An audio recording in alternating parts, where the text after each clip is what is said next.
福州粉丝寄过来的冰虎车载冰箱的电池不亮灯，这种电池我们也修过几个了。它这个故障呢，基本上都是电芯坏，因为它里面的电芯品质不怎么好。它这个容量是15.6安时的，我们粉丝是叫我们全换成这个三星的电芯，容量18安时，因为它上面是这个超声波焊接的，直接撬会很花。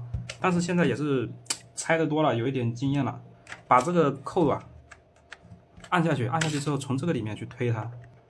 会稍微好拆一点，但是好像现在也是拆不动，都是这个超声波焊接整一圈，没有螺丝，只能是从这个缝隙里面去做文章，有一点点动静了，哎，这样子就好了吧？好，出来了。然后它这里面是排线，我们给它取下来，它这个是电量显示的排线，好，起来了。这边把这个胶给它割开，这边也是。这边没打上，倒出来，好，整个就是这样的。然后把上盖的排线拔掉，这个排线有点难拔，也要幼稚点。针脚拔出来了，针脚都拔出来了，它都不出来，哪里会有这么紧的排插呢？针脚都要拔出来了，那就不管，拔这边吧，我们从这边拔，这边可以啊，这边就出来了。我们现在检测一下，看看是不是电芯坏。万用表直流档位。测量每组电芯，它总共就是3组，这里 B1、B2、B 正，从这里开始，第一组0，电芯坏，这组就坏了。然后 B1 到 B2 也是0，坏死了。B2 到 B3 也是0，它整个电池全部都是0，总电压也是0，所以这种呢就是电芯故障，因为保护板啊，一般来说它是不容易坏的。我们开始拆吧，把整个电芯全部给它拆下来。好，所有就拆下来了，报废，全部不要。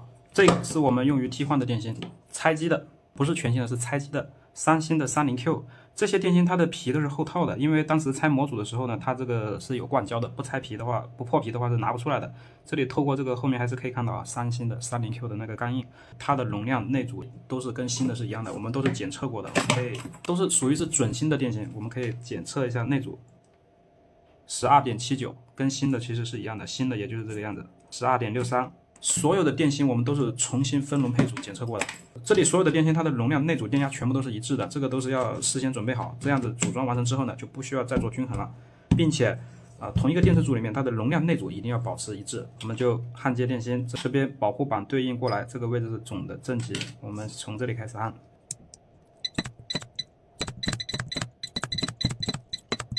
好，剪长一点点，预留一会儿搭接上面。电芯就是这样焊接完成。然后就是安装保护板了，整个电池组我们现在呢就已经是焊接完成了。我们现在进行测试，安装排线，按下不会亮，充电激活，使用可调电源，我们模拟充电器，给这个电池我们接一个12伏的电源，好，开机，有电流，好，激活了，有亮灯了。